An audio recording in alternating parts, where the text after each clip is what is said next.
கையில என்னது? என்ன உமா ரொம்ப சோகத்தோட வாரா? சும்மாதான்க்கா. கையில தட்டோட இருக்கு, தட்டுல ஏதோ சாப்பாடு மாதிரி தெரியுது. என்னது கையில? சாப்பாடு தான்க்கா. என்ன சாப்பாடு உமா? வெஜ் பிரியாணிக்கா. என்ன வெஜ் பிரியாணியை வச்சுக்கிட்டு சோகமா வெளியே வாரா? சாப்பிட வேண்டியது தானே வீட்டில் இருந்து, அப்புறம் ஏன் வெளியே கொண்டுட்டு வாரா? நாய்க்கு போடலான்னு வரேங்க்கா. என்னது நாய்க்கு போட போறியா? ஏன் சாப்பாடை கொண்டு நாய்க்கு போட போறா?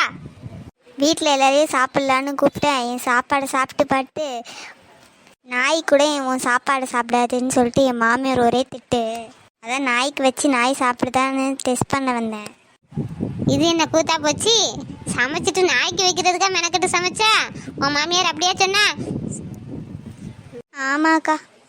சரி, நீ இப்போ என்ன பண்ண போறா? நான் நாய்க்கே வச்சு பார்க்குறேங்க்கா.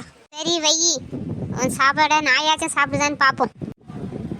என்ன உமா, நாய் மோந்து பார்த்துட்டு உன் சாப்பாடை சாப்பிடாம போயிட்டு? ஐயோ ஐயோ, என் சாப்பாடு அப்படியா இருக்கு? என்ன நாள்முடி சாப்பாடோட ரோட்டில் நின்றுக்கிட்டு இருக்கா? ஆமாக்கா, வெஜ் பிரியாணி செஞ்சேன், அதான் டேஸ்ட் பார்க்கலான்னு கொண்டு வந்தேன்.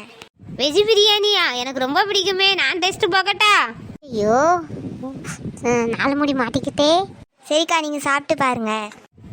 உமா, வெஜ் பிரியாணி சூப்பர், அழகா செஞ்சிருக்கா, ருசியா இருக்கு உமா. உமா, நாயோட சாப்பிடாம உன் சோத்த மோந்து பார்த்துட்டு போச்சு, ஆனால் நாள்முடி சாப்பிட்டுட்டு சூப்பர்னு சொல்கிறாங்களே, அப்போ நாயோட நாள்முடி பெட்டர். ஐயோ, நாயே திங்காத சோறையே நான் சாப்பிட்டுக்கிட்டு இருக்கேன். அட பாவிகளா!